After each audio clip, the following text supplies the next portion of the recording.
Hello everyone. तो आज के इस वीडियो में हम क्लास 10 की जो विज्ञान के जो मोस्ट इंपॉर्टेंट क्वेश्चंस की पेपर में जो ऐसे क्वेश्चन आते हैं ना, वो सीरीज में करवा रहा हूँ। पेपर के हिसाब से पूरा क्वेश्चन पैटर्न मैंने सेट किया है, तो प्लीज वीडियो को शुरू से लेकर अंत तक जरूर देखना। पहला क्वेश्चन क्या है, अम्लीय विलयन का पीएच का मान क्या होता है। तो अम्लीय विलयन का जो बेटा पीएच का मान होता है वो 7 से कम होता है। हमेशा 7 से क्या होता है बेटा, कम होता है अम्लीय विलयन का पीएच मान। ठीक है। एथेनॉल का रासायनिक सूत्र क्या है, एथनॉल। तो एथेनॉल का रासायनिक सूत्र होता है, मेथ होता है, फिर एथ होता है ना, C2H5OH। ठीक है। मानव नेत्र के जिस भाग से किसी वस्तु का प्रतिबिंब बनता है उसे हम दृष्टिपटल कहते हैं। ठीक है। वैद्युत विभवांतर का ऐसा ही मात्रक बेटा वोल्ट होता है। ठीक है। निम्नलिखित में से कौन सा जंतु हार्मोन नहीं है। जो जंतु हार्मोन बेटा थायरॉक्सिन नहीं है, बाकी ऑक्सीन, साइटोकिनिन, जिबरेलिन ये सब जंतु हैं। बायोगैस का मुख्य अवयव क्या होता है बेटा, बायोगैस का मुख्य अवयव मेथेन होता है। ठीक है। उस धातु का नाम व प्रतीक लिखिए जो सामान्य ताप पर द्रव अवस्था में पाई जाती है। तो वो है बेटा पारा, जिसे मरकरी भी बोलते हैं। ठीक है। अगला क्वेश्चन है, जनन की मूल घटना क्या है। जनन की मूल घटना निषेचन है। अवतल दर्पण के दो उपयोग, गाड़ियों की हेडलाइट और सर्च लाइटों में इसका उपयोग होता है। प्रत्यावर्त धारा किसे कहते हैं। प्रत्यावर्त धारा एक निश्चित समय अंतराल के बाद अपनी दिशा उत्क्रमित करती रहती है। ठीक है। हमारे घरों पे जो धारा आती है वो प्रत्यावर्ती धारा है। ठीक है। और नाभिकीय ऊर्जा के रूप में उपयोग होने वाले दो तत्वों के नाम लिखिए, वो है यूरेनियम और प्लूटोनियम। बेकिंग सोडा का रासायनिक सूत्र व दो उपयोग लिखना है। बेकिंग सोडा का जो रासायनिक नाम है वो है NaCO3 और इसका जो उपयोग है वो प्रतियम जब पेट में एसिडिटी बढ़ जाती है औषधि के रूप में होता है, पेय तथा भोज्य पदार्थों को योगात्मक बनाने में। ठीक है। बेकिंग सोडा डालते हैं। अब इन यौगिकों का नाम बताना है। ठीक है। यौगिकों का नाम क्या होगा, देखो बेटा कार्बन सी कितने इसमें, 2 है। C 2 होने पर मेथ। ठीक है। और OH है यानी कि ऑल लगेगा, तो मेथेनॉल। तो इसका नाम है मेथेनॉल। ठीक है। इसका नाम क्या है, दो कार्बन है, 2 C है, मेथ और डबल बॉन्ड O है, तो नो कीटोनिक ग्रुप है, मेथेनोन।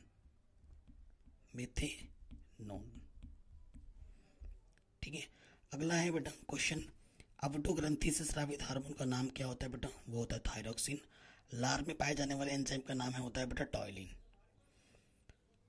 रक्तदाब क्या होता है, सामान्य प्रकुंचन दाब, अनुशिथिलीन दाब लगभग कितना होता है। रुधिर वाहिकाओं की भित्ति के विरुद्ध जो दाब लगता है उसे रक्तदाब कहते हैं।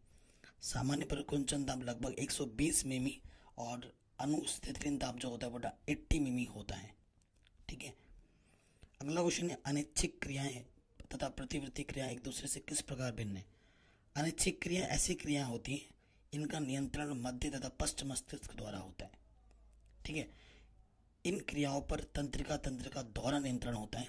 उदाहरण रक्तदाब, हृदय स्पंदन, श्वास दर। ठीक है। इस पे हमारा कंट्रोल नहीं, पश्च मस्तिष्क कंट्रोल होता है। प्रतिवर्ती क्रिया इनका नियंत्रण मेरुरज्जु द्वारा होता है। क्रियाओं के संपन्न होने पर इनकी सूचना मस्तिष्क को प्रेरित कर दी जाती है। और उदाहरण गर्म वस्तु पर हाथ पड़ने से हाथ को तुरंत हटा लेना, पलक का झपकना, उबासी लेना, ये सब आपकी प्रतिवर्ती क्रिया है। ठीक है। एक क्वेश्चन आ रखा है कि 20 ओम प्रतिरोध की कोई वस्तु स्त्री 5 विद्युत एम्पीयर धारा लेती है, 30 सेकंड में उत्पन्न ऊष्मा की गणना करनी है। ठीक है। ओम किसका मात्रक है, धारा का। एम्पीयर किसका मात्रक है, विद्युत धारा का। प्रतिरोध का मात्रक आपका ओम होता है, सॉरी। 30 सेकेंड्स ये टाइम दे रखा है, आपको ऊष्मा की गणना करनी है। तो H बराबर होता है I²RT। I दे रखा है 5, R दे रखा है 20, T दे रखा है 30। ठीक है। सारे मान रख दिए, 5×5 = 25, 25 × 20 × 30, हल करने पे 15,000 जूल आ गया। ठीक है। कह रहे हैं दो चुंबकीय क्षेत्र रेखाएं एक दूसरे को प्रतिच्छेद क्यों नहीं करती है। जो चुंबकीय क्षेत्र होता है ना बेटा, यहाँ पर ये जो रेखाएं होती हैं वो कभी भी आपस में एक दूसरे को प्रतिच्छेद नहीं करती है। आपने NCERT में पढ़ा होगा। इसका कारण क्या है कि चुंबकीय सुई सदा एक ही दिशा की ओर संकेत करती है। यदि दो चुंबकीय क्षेत्र रेखाएं एक दूसरे को प्रतिच्छेद करें तो इसका अर्थ ये होगा कि प्रतिच्छेद बिंदु पर चुंबकीय क्षेत्र की 2 दिशाएं हैं और दिक्सूची ने 2 दिशाओं की ओर संकेत किया है, जो कि संभव नहीं है। ठीक है। जो कि संभव नहीं है, इसीलिए ऐसा नहीं हो सकता। ओम का नियम हर साल आता है। ओम का नियम क्या होता है, V = IR। ओम का नियम क्या था, किसी धातु के तार में प्रवाहित होने वाली विद्युत धारा उस तार के सिरों के बीच विभवांतर के समानुपाती है और जहाँ तार का समान ताप रहना चाहिए। ये होता है जो विभवांतर होता है वो विद्युत धारा के क्या होता है, समानुपाती होता है। यही ओम का नियम है। तो समानुपाती का चिन्ह हटाओगे, ठीक है, समानुपाती का चिन्ह हटाओगे, यहाँ आर लग जाता है, बी बराबर आई आर, ठीक है। आर हमारा एक नियतांक होता है जिससे हम क्या कहते हैं, प्रतिरोध कहते हैं, ठीक है। प्रतिरोध का मात्रक ओम होता है। कह रहे मानव नेत्र की सामान्य दृष्टि के लिए दूर बिंदु तथा निकट बिंदु कितनी होनी चाहिए? तो बेटा दूर बिंदु तो बेटा अनंत है और निकट बिंदु आपकी 25 सेंटीमीटर होती है, ठीक है। कह रहे 25 डायोप्टर क्षमता वाले लेंस की फोकस दूरी कितनी होगी? तो डायोप्टर लेंस की फोकस क्षमता P बराबर क्या होता है, 1/d, ठीक है। या F बराबर, ठीक है, 1/P बराबर होता है 1/F, सॉरी, ठीक है, ठीक। या फिर F बराबर होता है 1/P, ठीक है। सो लेंस की क्षमता, ठीक है, और उसके लिए आपसे क्या पूछे, फोकस दूरी पूछा। तो लेंस की क्षमता आपको P दे रखी है, ठीक है, P आपको दे रखा हुआ है, आपको F निकालना है, ठीक है। 25 क्या दे रखा है बेटा, डायोप्टर दे रखा है। तो सूत्र क्या होता है बेटा, 1/P। तो 1/25 रख देंगे, भाग देंगे, 0.4 मीटर आ जाएगा फोकस दूरी।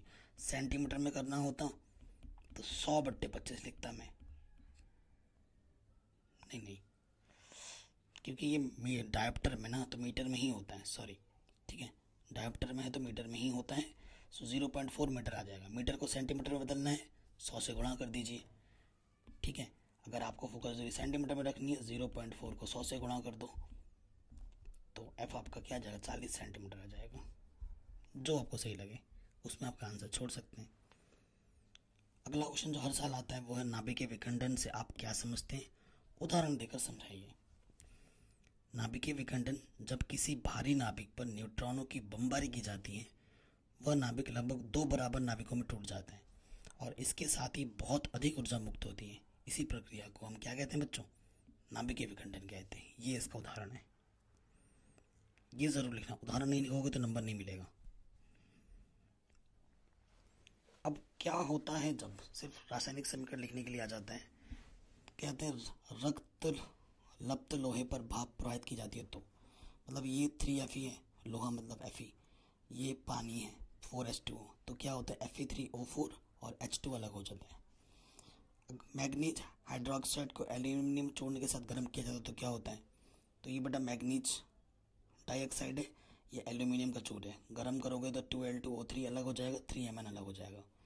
फिर कहते हैं विरंजक चूर्ण की तनु हाइड्रोक्लोरिक अम्ल से क्रिया, ये विरंजक चूर्ण है CaCl2 और तनु H2HCl, तो क्या हो जाएगा CaCl2 अलग हो जाएगा, पानी अलग हो जाएगा और क्लोरीन अलग हो जाएगा, ठीक है। कह रहे निम्नलिखित को उदाहरण से परिभाषित कीजिए। भर्जन, भर्जन क्या होता है, सांद्रित अयस्क को गलनांक के नीचे वायु की नियंत्रित मात्रा में गर्म करने की प्रक्रिया को भर्जन कहते हैं। ये इसका उदाहरण है। निस्तापन, निस्तापन भी आता है, आएगा तो दोनों साथ में ही आएगा, भर्जन और निस्तापन। कह रहे सांद्रित अयस्क को वायु की अनुपस्थिति में उसके गलनांक के नीचे उच्च ताप पर गर्म करने की क्रिया को निस्तापन कहते हैं। ये इसका उदाहरण है।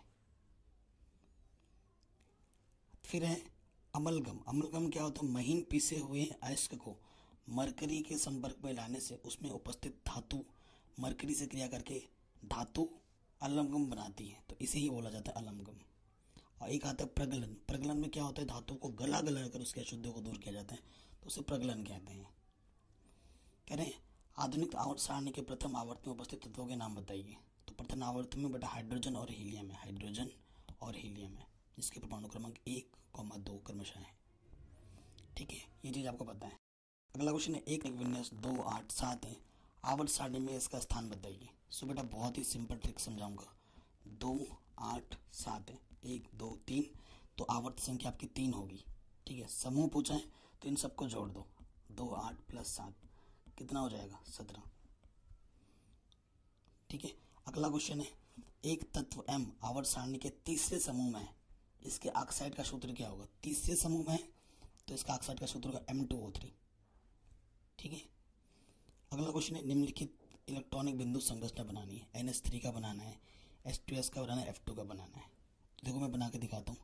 नाइट्रोजन का होता है परमाणु क्रमांक 7, तो पहली कक्षा में 2 बाहर आ जाएंगे 5। हाइड्रोजन का एक ही होता है तो एक ही बचेगा, तो 1 नाइट्रोजन है और 3 हाइड्रोजन है। सिर्फ बाहरी कक्षक लेना होता है हमें, ठीक है। सिर्फ हमें क्या लेना होता है बेटा, बाहरी कक्षक। सो हाइड्रोजन के बाहर 1 1 1 और नाइट्रोजन के बाहर कितना है बेटा, नाइट्रोजन के बाहर है बेटा 5, 1 2 3 4 5।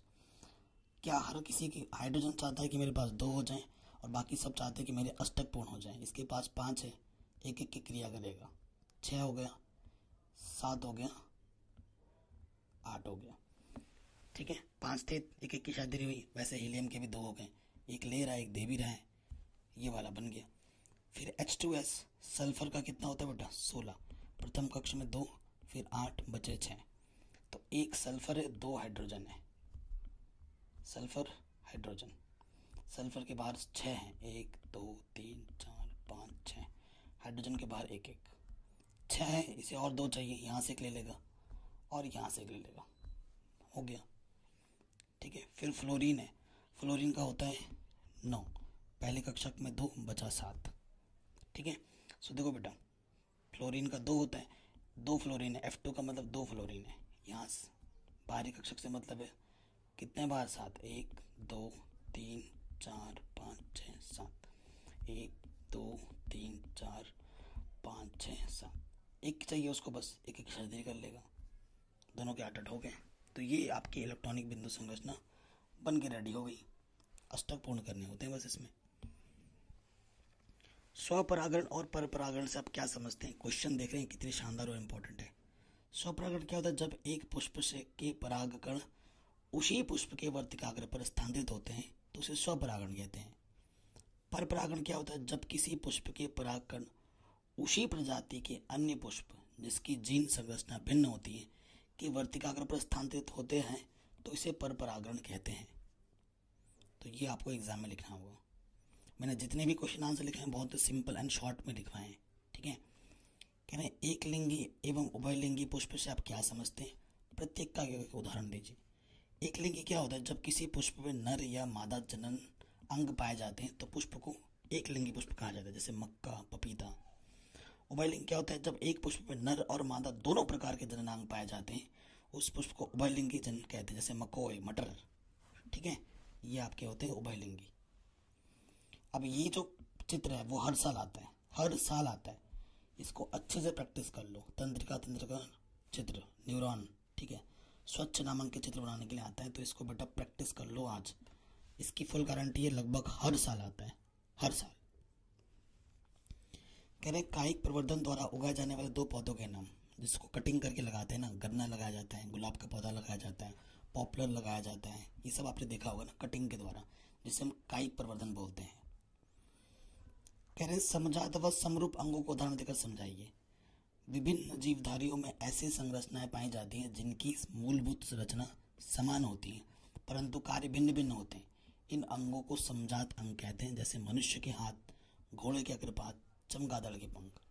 समरूप क्या होता है, ऐसे अंग जिनकी उत्पत्ति मूल संरचना भिन्न होती है लेकिन कार्य एक होता है, मतलब नाम के उल्टा है दोनों की परिभाषा, जैसे कीट, पक्षी, चमगादड़, ठीक है। ये इसके उदाहरण हो जाएंगे। अगला क्वेश्चन आपके स्क्रीन पे आ चुका है। इस क्वेश्चन में आपको हल करना है। कह रहे हैं दिए गए परिपथ आरेख में परिपथ का कुल प्रतिरोध ज्ञात करो, परिपथ की प्रवाहित कुल धारा ज्ञात करो, ठीक है। सो क्वेश्चन बहुत ही सिंपल है और ये सब पहले ही मैंने करा रखा है, लेकिन फिर भी मैं करा देता हूँ, ठीक है। हम मान लेते हैं कि बेटा ये इसको मैं क्या मान लेता हूँ, ये बेटा मैं R1 है, ये मेरा R2 है, ये मेरा R3 है, ये मेरा R4 है। 24 हमें V बराबर 24 दे रखा है, ठीक है। हमें क्या निकालना है, कुल धारा निकालनी है, कुल प्रतिरोध R निकालना है। ये तो बोला क्वेश्चन ने, है कि नहीं। सो देखो बेटा, ये चीज और ये चीज, ये दोनों एक दूसरे से जुड़े हुए, यानी कि ये दोनों श्रेणी क्रम में, और ये भी एक दूसरे से जुड़े, ये भी श्रेणी क्रम में। इन दोनों को जोड़ोगे एक आएगा, इन दोनों को जोड़ोगे आएगा एक आएगा, एक दूसरे के नीचे आएंगे, वो दोनों आपस में समांतर में होंगे, ठीक है। तो आपको मैं डिटेल में करवाता हूँ। लिखेंगे चूंकि R1 व R2 श्रेणी क्रम में जुड़े हैं, अतः श्रेणी क्रम में जुड़े हैं तो बेटा ये क्या हो जाएगा, श्रेणी क्रम में तो डायरेक्ट जोड़ देते हैं। सो R1 मान, ये R डैश मान लो, R डैश हो जाएगा R1 प्लस R2 यानी कि 20 प्लस 10 यानी कि 30 ओम। जो उसी तरीके से R3 व R4 लिख देना चित्र में, ऐसे नहीं तो उनको पता नहीं चलेगा। R3 व R4 श्रेणी क्रम में जुड़े हैं, श्रेणी क्रम में जुड़े हैं, श्रेणी क्रम में जुड़े हैं तो बेटा R डबल डैश मान लो इसको, तो वो क्या हो जाएगा R3 प्लस R4 और ये हो जाएगा बेटा 5 प्लस 25 यानी कि ये हो जाएगा 30 ओम। अब इनको जोड़ा तो एक मिला है ना, इन दोनों को जोड़ा एक मिला, ये एक ऊपर है एक नीचे है, एक दूसरे के ऊपर नीचे होने पर क्या होता है समांतर क्रम। अब क्या लिखोगे, चूंकि R डैश व R डबल डैश समांतर क्रम में है, समांतर क्रम में है, अतः तुल्य प्रतिरोध, अतः तुल्य प्रतिरोध, तुल्य प्रतिरोध 1/R बराबर हो जाएगा 1/R dash plus 1/R double dash, 1/, दोनों के मान 30 हैं, लॉस ऑफ 30 आ जाएगा, ऊपर 1 प्लस 1 2/30 यानी कि 2 1 कम 2 2 1 कम 2 2 5 10, तो 1/R आ जाएगा, 1/15 तिरछी गुणा करोगे तो R का मान आ जाएगा 15, तो तुल्य प्रतिरोध है वो आपका आ जाएगा 15 ओम। ठीक है, तुल्य प्रतिरोध आ जाएगा 15 ओम। दूसरे में बोला कुल धारा निकालो, धारा ओम के नियम से, ओम के नियम से, ठीक है, धारा निकालना है। V बराबर क्या होता है IR, धारा बोले तो I, तो ये हो जाएगा V/R, I V/I हो जाएगा। B का मान क्या दे रखा है 24, ठीक, B का मान दे रखा है 24 और R का मान दे रखा है हमारे पास 15, तो इसको हल करेंगे 3 × 5 = 15, 3 × 8 = 24, 8/5 आपका धारा आ जाएगा। धारा का मात्रक भी लिखना है आपको एम्पियर, ठीक है, जैसे प्रतिरोध का मात्रक ओम है। तो नेक्स्ट क्वेश्चन में आ जाते हैं हम। अगला क्वेश्चन क्या है बेटा, क्वेश्चन क्या बोल रहा है 5 सेंटीमीटर लंबाई, ठीक है, 5 सेंटीमीटर लंबाई का कोई बिंब 30 सेंटीमीटर वक्रता त्रिज्या यानी कि R दे रखा है कैपिटल, जिसकी उत्तल दर्पण बोला है, ध्यान रखना कि सामने 20 सेंटीमीटर दूरी पर दूरी पर बना गया है। प्रतिबिंब की स्थिति, प्रकृति तथा आकार ज्ञात करना। और ये क्वेश्चन बहुत ज्यादा इंपॉर्टेंट है, लगभग हर साल ये क्वेश्चन आता है, हर साल ये क्वेश्चन आता है बड़े बड़े नंबर में, ठीक है। तो बेटा U जो होता है वो माइनस होता है क्योंकि उत्तल दर्पण है, सामने रखा गया, यानी कि हमेशा, हालांकि बोला नहीं गया है 20 सेंटीमीटर माइनस का, लेकिन ये माइनस का होगा, ठीक है, क्योंकि इधर रखा जाता है और इधर इसका मान माइनस में होता है। ओके, तो U माइनस का है। वक्रता त्रिज्या कैपिटल R आपको 30 सेंटीमीटर देखा, आपको फोकस दूरी नहीं पता है, ठीक है ना। फोकस दूरी क्या होती है बेटा, फोकस दूरी F बराबर होती है R/2, ठीक है। तो ये R/2 30/2 15 सेंटीमीटर फोकस दूरी आ जाएगी। आपको U दे रखा, आपको क्या नहीं पता, आपको V नहीं पता, तो आप V निकालोगे। सूत्र क्या होता है, क्योंकि ये दर्पण सूत्र है, ठीक है, दर्पण का सूत्र अलग होता है, लेंस का सूत्र अलग होता है, तो सूत्र लगा देंगे ये, ठीक है।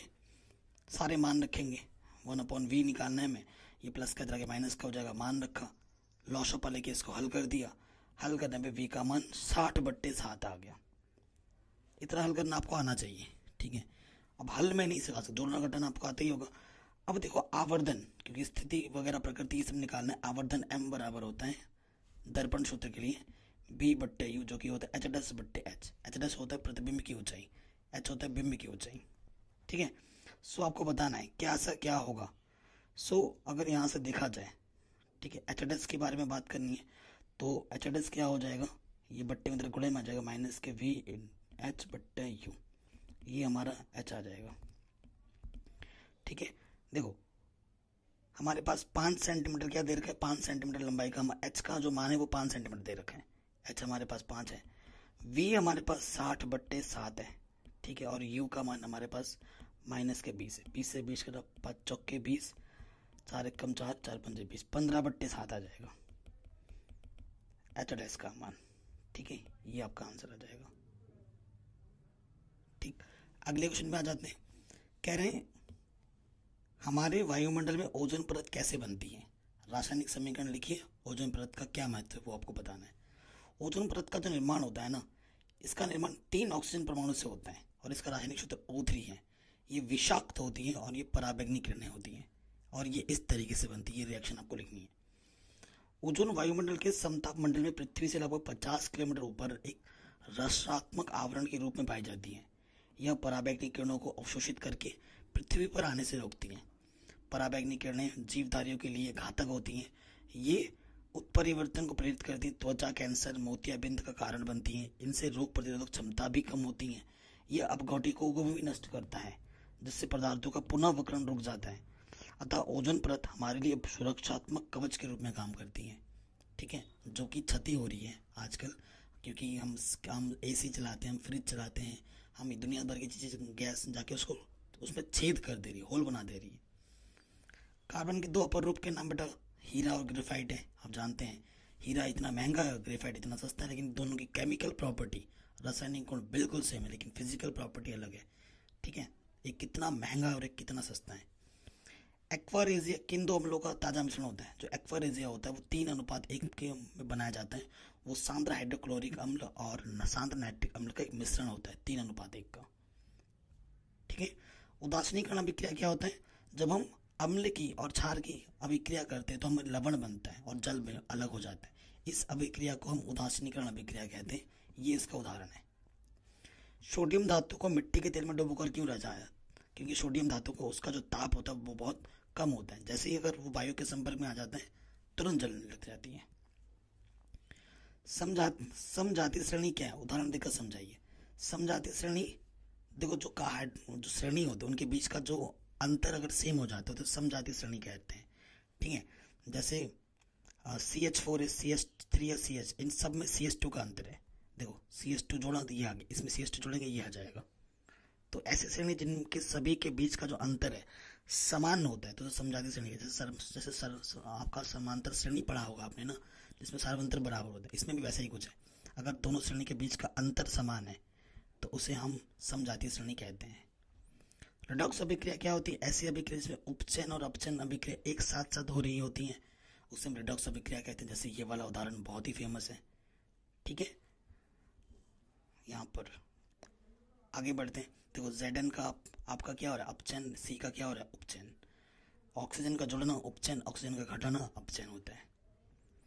निम्न रासायनिक सूत्र विरंजक चूर्ण का रासायनिक सूत्र CaCl2 होता है। प्लास्टर ऑफ पेरिस का रासायनिक सूत्र CaSO4.12H2 होता है। ये पता है आपको। अपमार्जक क्या होते हैं?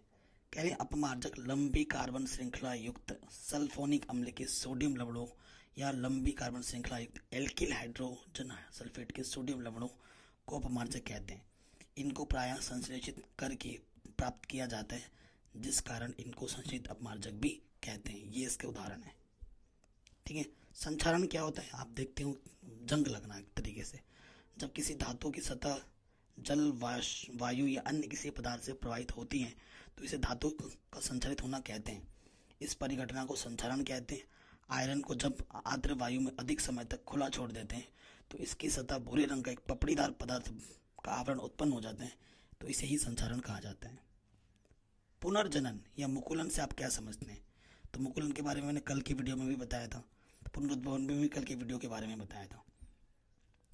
पुनरुद्भवन क्या होता है? स्पज, हाइड्रा आदि जीवों को 2 या 2 से अधिक भागों में काटने पर प्रत्येक भाग अपने क्षतिग्रस्त भाग को पूरा करके एक पूर्ण जीव बना लेता है। अगर काट के फेंक दोगे ना तो वो हिस्सा फिर से बन जाता है, तो उसे पुनरुद्भवन कहते हैं। जैसे केचुआ, सितारा मछली, ये सब इसके उदाहरण है। मुकुलन क्या होता है? स्पंज हाइड्रा जैसे सरल जंतुओं में मुकुलन द्वारा, मतलब एक होगा, एक के बगल से दूसरा होगा, दूसरे के बगल से तीसरा होगा। जैसे तालाब में एक हरे हरे कलर का देखा होगा पैदा होता है, वो एक फेंकोगे 1 महीने बाद पूरा तालाब भर जाता है। तो किसके कारण होता है? मुकुलन के कारण होता है। परागण और निषेचन में अंतर हर साल आता है। परागण किसे कहते हैं? परागकोश से परागकणों के वर्तिकाग्र पर पहुंचने की क्रिया को परागण कहते हैं। और निषेचन क्या होता है? नर तथा मादा युग्मकों के मिलने की प्रक्रिया को निषेचन कहते हैं। फर्टिलाइजेशन बोलते हैं अंग्रेजी में। और परागण को पोलिनेशन बोलते हैं। परागकण प्राय कीट, वायु, जल, पक्षी आदि के माध्यम से होता है। और इसमें क्या होता है? नर युग्मकों, मादा युग्मक, जैसे हम पुरुष और स्त्री, उदाहरण समझ में आ गया होगा। यह क्रिया निषेचन से पहले होती है और ये क्रिया परागण के बाद होती है। ठीक है, अगला क्वेश्चन, ये आप वीडियो देख रहे हैं ना, इन वीडियो को पूरा देखने पे मैं हमेशा बताऊँ, ये क्वेश्चन ऐसे क्वेश्चन है जो कि हर साल बार बार आते हैं। ये क्वेश्चन मोस्ट इंपॉर्टेंट है, 5 नंबर में हर साल आता है। ठीक है, विद्युत मोटर का नामांकित आरेख बनाकर इसके सिद्धांत व कार्यविधि को समझाइए। ये बहुत इंपॉर्टेंट क्वेश्चन है, ये चित्र आपको बनाना पड़ेगा, बिना चित्र के काम नहीं चलेगा। ठीक है, विद्युत मोटर एक ऐसा साधन है जो विद्युत ऊर्जा को यांत्रिक ऊर्जा में बदलता है। सिद्धांत क्या है इसका? जब किसी कुंडली को चुंबकीय क्षेत्र में रखकर उसमें धारा प्रवाहित की जाती है तो कुंडली पर एक बल युग्म कार्य करने लगता है जो कुंडली को उसकी अक्ष पर घुमाने का कार्य करता है। यदि कुंडली अपने अक्ष पर घूमने लगती है, स्वतंत्र होकर वो घूमने लग जाती है यहाँ पर, तो ये होता है विद्युत मोटर। कार्य क्या है, इसकी कार्यविधि क्या है बेटा, ये चित्र देखते समझते रहना। जब बैटरी से कुंडली में विद्युत धारा प्रवाहित की जाती है ना, तो फ्लेमिंग के बाएं हाथ के नियम से कुंडली की भुजा ए बी और सी डी, कुंडली की भुजा क्या है बेटा, ये जो ए बी है और ये जो सी डी है, ठीक है, बराबर परंतु विपरीत दिशा में 2 बल कार्य करने लगते हैं। इस पे 2 बल कार्य करते हैं, एक इधर काम कर रहा है और एक इधर काम कर रहा है। देखो, एक का एरो इधर है, एक का एरो उधर है। ठीक है, ये बल एक बल युग्म बनाते हैं जिसके कारण कुंडली दक्षिणावर्त दिशा में घूमने लगती है। इसमें एक बल युग्म लगता है जो कुंडली को यूं दक्षिणावर्त दिशा में यूं घुमाने का कार्य करना शुरू कर देता है। कुंडली के साथ उसके सिरों पर लगे विभक्त वलय भी घूमने लगते हैं। इन विभक्त वलयों की सहायता से धारा की दिशा इस प्रकार रखी जाती है कि कुंडली पर बल लगाकर एक ही दिशा में कार्य करे, अर्थात कुंडली एक ही दिशा में घूमती रहे। तो विभक्त वलय का क्या कार्य होता है, कुंडली को एक ही दिशा में वो घुमाने का कार्य करते हैं। अगला क्वेश्चन है, 2 विद्युत बल्ब हैं आपके ए और बी, उसमें क्रमशः 60 वाट और 220, 100 वाट और 220 अंकित हैं। इनमें किसका प्रतिरोध सबसे ज्यादा होगा? ठीक है, प्रतिरोध किसका ज्यादा होगा? आप जानते हैं सूत्र क्या होता है बेटा, सूत्र होता है आर बराबर भी बट्टे पी, आर बराबर भी बट्टे पी। अगर आप क्वेश्चन पे आ जाते हैं तो देखो बेटा, शक्ति, ठीक है, ये P1 है, ये V1 है, ये P2 है, ये V2 है। तो पहले R1 निकालो, प्रतिरोध की बात कर रहे हैं ना, तो R बराबर भी बट्टे पी होता है। तो V1 कितना है बेटा, 220 और ये 60, ठीक है, और R2 कितना है, V2 वही है, P2 कितना है, 100 है। ठीक है, तो किसका मान देखो, ऊपर सेम टू सेम है, नीचे ये है। ठीक है, सो देखो यहाँ से क्लियरली पता चल रहा है, क्योंकि P1 छोटा है P2 से, अतः दूसरे वाले का जो प्रतिरोध होगा वो अधिक होगा। ये आपका आंसर हो जाएगा, क्योंकि विभवांतर दोनों का सेम है। जब विभवांतर दोनों का सेम होगा, P2 ज़्यादा है तो प्रतिरोध उसका ज़्यादा हो जाएगा। ठीक है, उस सूत्र से भी आप देख के निकाल सकते हैं। कह रहे हैं विद्युत धारा के तापीय प्रभाव पर आधारित 2 युक्तियों के नाम लिखिए। एक तो विद्युत हीटर है और एक घर पे हम चलाते हैं, स्त्री गर्म करते हैं, विद्युत हीटर। ठीक है, अगला है 2 दृष्टि दोष क्या है, इसके निवारण के लिए किस प्रकार का लेंस प्रयोग करेंगे? 2 दृष्टि दोष में व्यक्ति निकट की वस्तु की तुलना में दूर खिसक जाता है और मनुष्य समीप की वस्तु को स्पष्ट नहीं देख पाता। ठीक है, समीप की वस्तु को तो स्पष्ट नहीं, दूर का उल्टा, दूर की देख पाता सही लेकिन निकट का नहीं देख पाता, उसे हम बोलते हैं 2 दृष्टि दोष। ये इसका चित्र है, देखो। ठीक है, इस प्रकार को दूर करने के लिए हमें उत्तल लेंस का प्रयोग करना पड़ता है। ठीक है, और निकट दृष्टि दोष के लिए अवतल लेंस का प्रयोग करना पड़ता है। अगला क्वेश्चन है, प्रकाश वायु से 1.5 अवतरंगी कांच के प्लेट में प्रवेश करता है, कांच में प्रकाश की चाल क्या होगी? और वायु की चाल ये दे रखी है, इसे भैया याद कर लो, ये दिया होगा जरूरी नहीं है, ये आपको याद करना पड़ सकता है। देखो बेटा, कांच में प्रकाश की चाल निकालनी है। ठीक है, तो n बराबर होता है C/V। ठीक है, तो V बराबर क्या हो जाएगा, C/V। ठीक है, C आपको दे रखा है 3 × 10 की घात 8, 10 की घात 8 है ये। ठीक है, और आपको V क्या दे रखा है बेटा, 1.5। अरे भाई, ये V यहाँ आ जाएगा, n आ जाएगा नीचे, है ना। तो n का मान क्या दे रखा है, 1.5, 1.5 दूनी 3, तो आंसर आ जाएगा V का मान 2 × 10 की घात 8। ठीक है, मीटर प्रति सेकंड। ठीक है, ये आपका आंसर आ जाएगा। चिपको आंदोलन क्या है, ये बेटा आप खुद पढ़ लीजिएगा, सिंपल सा है, एक बार स्क्रीनशॉट ले लो, ये वीडियो को पॉज करके एक बार पढ़ लो, आपको खुद ही आइडिया लग जाएगा, इसमें कुछ बताने की ज़रूरत नहीं है। ऊर्जा के अनवीकरणीय स्रोत और नवीकरणीय स्रोत को उदाहरण देकर समझाइए। नवीकरणीय मतलब जो बार बार बनाए जा सकते हैं, और अनवीकरण मतलब एक बार उसको उपयोग कर लोगे तो उसको दोबारा तुम यूज़ नहीं कर सकते। इसको पढ़ लेना, आप आराम से समझ जाओगे। ठीक है, बाकी जो क्वेश्चन है बहुत ही सिंपल है, इनको पढ़ लेना। ठीक है, ये सिर्फ आप खुद पढ़ लोगे तो खुद ही समझ जाओगे, इतने आसान प्रश्न है। आशा करता हूँ ये वीडियो आपको पसंद ज़रूर आई होगी। अगर ऐसा है तो इस वीडियो को प्लीज़ लाइक कर दो, चैनल पर नए हो तो सब्सक्राइब कर लो। ठीक है, और ऐसे ही सीरीज़ में प्रोवाइड कराता रहूँगा, लिंक्स मिल जाएगी आपको डिस्क्रिप्शन में, उनको ज़रूर चेक करना। जय हिंद, अपने ख्याल रखें।